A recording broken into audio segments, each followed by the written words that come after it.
Tiene la palabra el asambleísta Vladimir Vargas.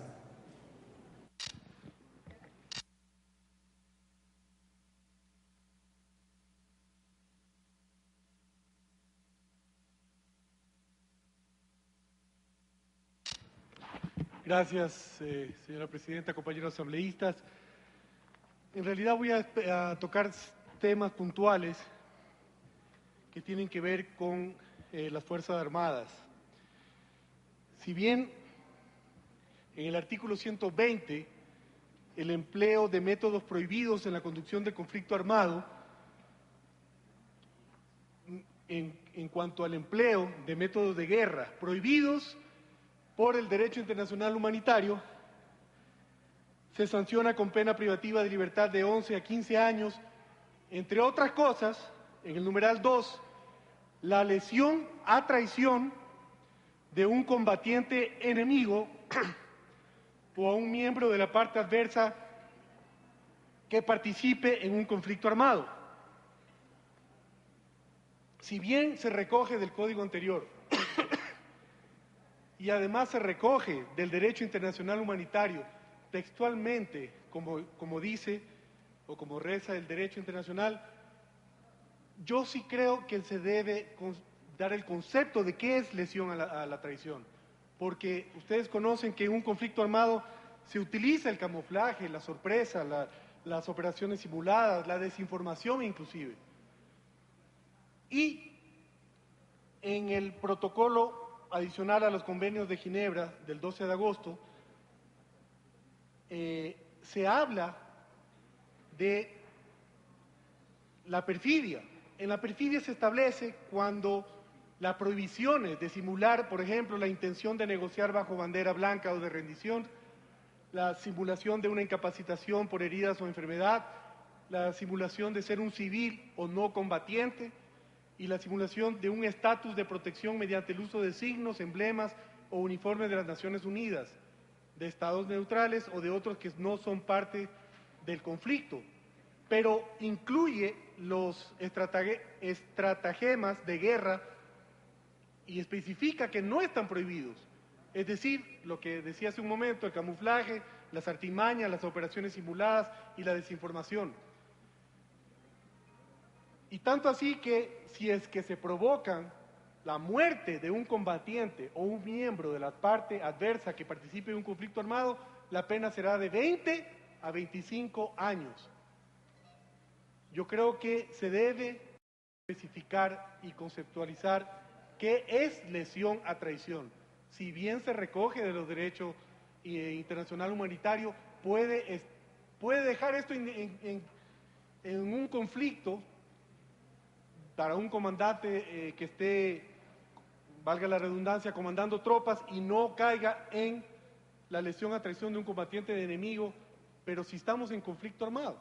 Yo creo que no hay redundancia si es que se especifica qué sería o cómo se conceptualiza la lesión a la traición y se incluye lo que es la perfidia que está establecido en los convenios de Ginebra del protocolo adicional.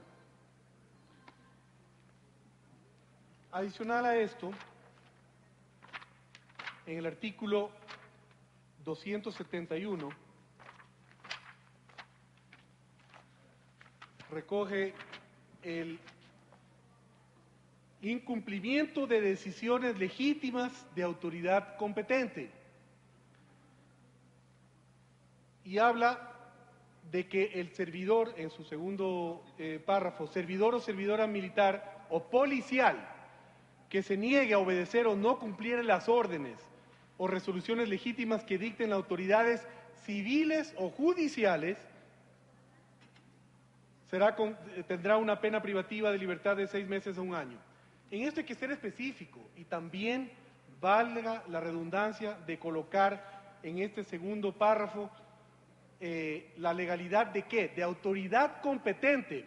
Si bien se encuentra en el título, no es redundante que se coloque aquí porque los servidores militares o policiales, si bien está subordinado al poder civil, lo hace bajo un plan de operación expedido por autoridad legal o competente, pero obedeciendo una cadena de mando.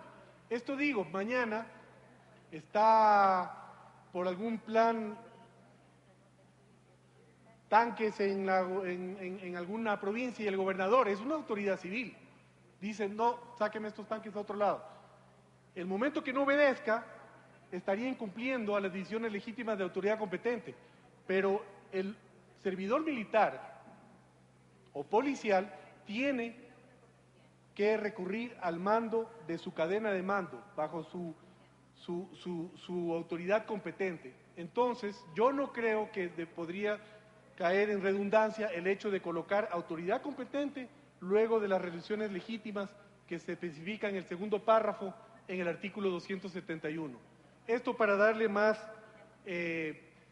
concordancia a la estructura de disciplina militar y no caer en algún momento en algún tipo de discordia en cuanto a las órdenes de mando.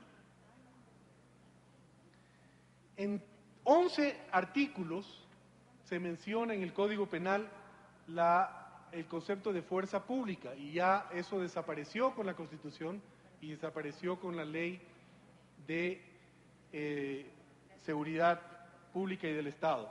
En 11 artículos creo que esa palabra, fuerza pública, se debe reformar porque ya no existe. Y les voy a enviar mis observaciones por escrito para que tengan los artículos donde se habla de fuerza pública. En el artículo 336 se habla de insubordinación.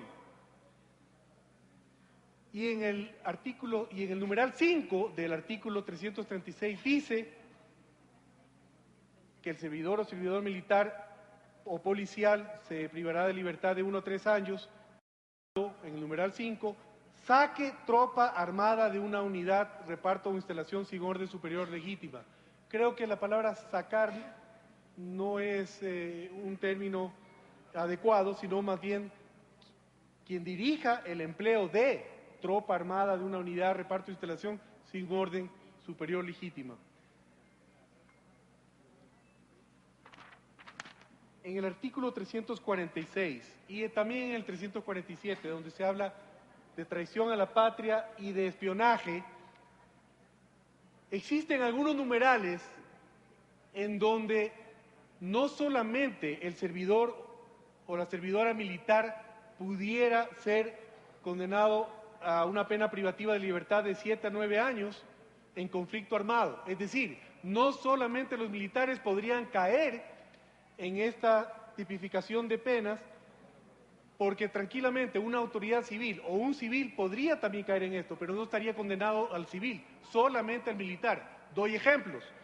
El numeral 4, mantener negociaciones con otros estados tendientes a someter a cualquier forma al territorio ecuatoriano. Esto tranquilamente le puede caer una autoridad civil, no necesariamente un servidor militar en esta tipificación de la pena. El numeral 6, entregar al enemigo, entre otras cosas, territorio, plaza, establecimiento, instalaciones o materiales de defensa, o incluir u obligar a otros a hacerlo. Otro, divulgar noticias con la intención de difundir pánico, desaliento o desorden en las tropas. No necesariamente un militar lo hace, un civil o una autoridad civil podría caer en este delito. Y hay otras más, pero esos son como ejemplos que yo creo que el fin de esto es que no solamente el militar sea condenado a la libertad de pena por este tipo de faltas. Una autoridad civil puede tranquilamente cometer este tipo de faltas y no estaría tipificado para el civil, sino solamente para el militar. Y en el espionaje pasa exactamente igual.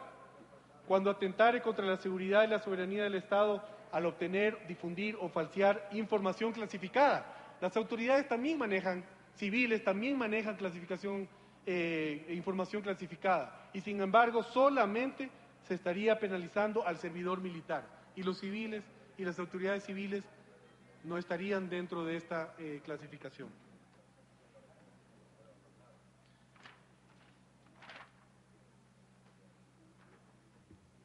Si bien hay un artículo, el 350, que dice atentado contra el desenvolvimiento de las operaciones militares y dice... Le queda un minuto, asambleísta Vargas. Gracias. Las y los reservistas que en caso de conflicto armado fueron llamados e injustificadamente no concurrieran dentro de 5 días a desempeñar las funciones militares serán sancionados con 1 o 3 años. Podría darse el caso de que entre en conflicto con el artículo 161 de la Constitución, en donde prohíbe toda forma de reclutamiento. Esto ya fue conversado y disuelto. Parece que es una redacción que está bien y acorde, porque no habla de reclutamiento, habla del reservista, es decir, del profesional militar, y por lo tanto no entraría en conflicto con este artículo, y lo digo porque hemos estado aquí debatiendo sobre este artículo y está bien tal como se encuentra expresado en este artículo. El profesional militar, si bien se retira, pasa a formar las reservas, él queda el juramento a la bandera de la defensa del territorio y de la soberanía nacional. Por lo tanto, no existe un conflicto entre reservistas y reclutamiento, como veníamos debatiendo con algunos compañeros asambleístas. Estas son las observaciones que tengo, los pasaré por escrito para que tengan conocimiento de los artículos incluidos. Gracias.